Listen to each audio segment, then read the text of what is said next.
Jeans. They're not just clothes, they're a symbol. A middle finger to conformity. From outlaws and rebels to rock stars and pioneers, jeans have always been the uniform of those who refuse to follow the rules. But here's the dirty truth.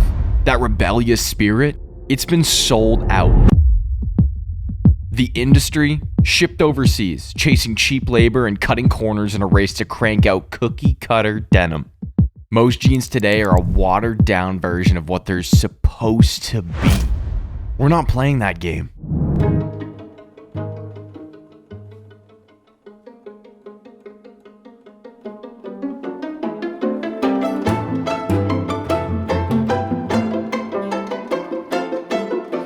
We make our jeans the hard way, the right way, and this is how we make them.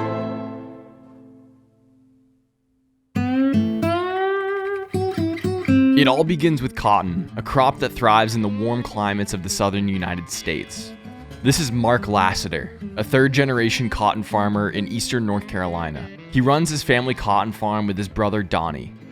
When the cotton is ready to harvest, the Lassiters use state-of-the-art cotton pickers to carefully remove the bolls from the plants while leaving the stalks intact.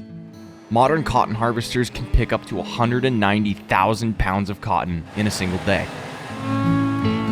After harvesting, the cotton heads to a gin for processing. This specific gin is owned and operated by a co-op of area farmers in eastern North Carolina. Here, rotating saws separate the lint, the soft, fluffy fibers, from the seeds and debris. The gin, short for engine, was invented by Eli Whitney in 1793 and revolutionized the textile industry. Once separated, the lint is compressed into bales weighing around 500 pounds each, while the seeds are set aside for uses like planting or making cottonseed oil. A sample of cotton from every bale is archived and sent to the USDA.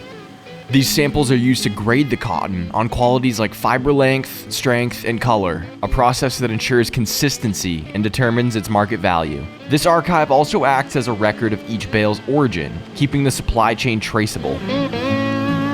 Think of it as the cotton's birth certificate, verifying its quality and authenticity before it heads off to the spinning mill.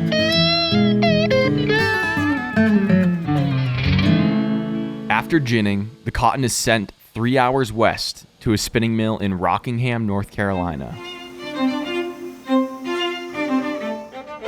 The journey begins in the opening room. The compacted cotton bales are fluffed up and blended together. Machines called openers loosen the fibers and remove any remaining debris, creating a uniform mixture that's easier to work with. Next, the cotton enters the carding machine, a process that's often called the heart of spinning.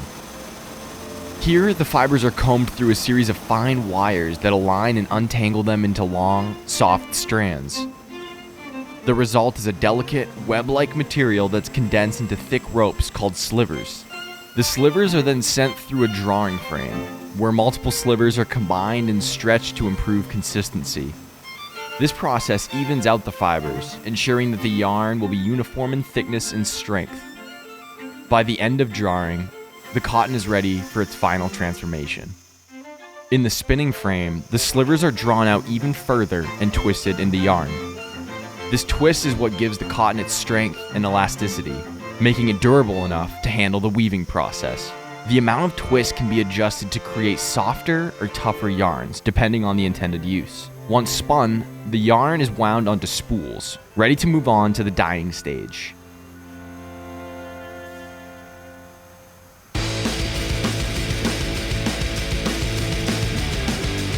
After spinning, the yarn is shipped to our friends at Mount Vernon Mills in Tryon, Georgia, to begin the dyeing and weaving process.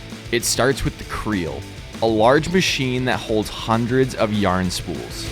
The yarn is pulled from these spools and wound into tight bundles called ball warps. Each ball warp contains around 400 to 500 individual strands of yarn, all neatly arranged and ready for dyeing. The ball warps are then run through the dye range, a series of machines where the yarn is dipped into vats of indigo dye. Indigo dyeing is a unique process because the yarn doesn't absorb the dye all the way. Instead, the surface is coated in layers, giving denim its signature fading ability over time. Between dye baths, the yarns are exposed to oxygen as they run nearly 30 feet from floor to ceiling. This oxidation is what transforms the dye from green to the deep blue we associate with denim. Once the yarn has been dyed, it's dried in large barrels and rewound onto beams in a process called rebeaming. These beams are essentially giant spools that hold hundreds of dyed threads, all aligned perfectly for the next step, slashing. In the slashing process, the dyed yarn is coated with a starch-like substance to strengthen it for weaving. This protective coating prevents the threads from fraying or breaking as they're woven into fabric. After slashing, the yarn is ready to become denim. The beams of dyed yarn are loaded onto looms for weaving. Denim is woven using a twill pattern, where the indigo-dyed warp threads pass over and under the undyed white weft threads. This creates the classic diagonal ridge pattern that makes denim so recognizable. The looms must be monitored closely by the weavers, for if a thread breaks, they must be tied back individually by hand. After weaving, the denim undergoes a series of treatments to bring the denim back to its final state. The finished fabric is run through frames and exposed to heat to lock in fabric width, stretch, and other key properties.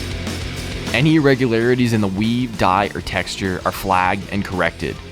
A swatch from each roll of fabric is compared to a standard swatch agreed upon by Mount Vernon and Origin to make sure that every roll is held to a high standard and within tolerance. The finished fabric is then shipped to our factory in Asheboro, North Carolina. Here, it's cut into pieces that will become your jeans. Large sheets of fabric are laid out on long cutting tables and cut with a high-precision laser. Once the pieces are cut, any embroideries are done before they're sent to the sewing line, the most labor-intensive process of jeans manufacturing. This involves more than a dozen steps, from attaching the pockets and stitching the inseam to adding the waistband and belt loops. Learning how to properly assemble a durable jean has been one of our toughest challenges. Jeans wouldn't be jeans without their rivets. The tiny metal reinforcements you see in the pockets, these were patented in 1873 by Levi Strauss and Jacob Davis to prevent tearing at stress points. Along with rivets, buttons, belt loops, and zippers are carefully added, completing the basic structure of the jeans.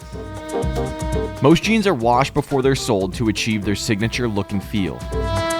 At Origin, we use an enzyme wash, a process that relies on natural enzymes to break down surface fibers, creating a soft, comfortable texture without using harsh chemicals. All of our jeans are washed to ensure an out-of-the-box fit. Before the jeans are ready to leave the factory, they go through rigorous quality checks. Every seam, rivet, and zipper is inspected to ensure it meets exacting standards. Interestingly, even slight variations in stitching or color can cause a pair of jeans to be rejected. Finally, the finished jeans are tagged, folded, and packaged for shipping. You might have heard us say that when you get your Origin jeans and follow them back to the source, you'll end up in a field talking to a farmer.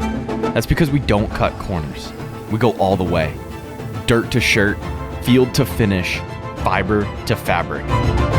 This isn't just denim. It's a story of independence, of rebellion, of pride. Origin denim. Made in America without compromise.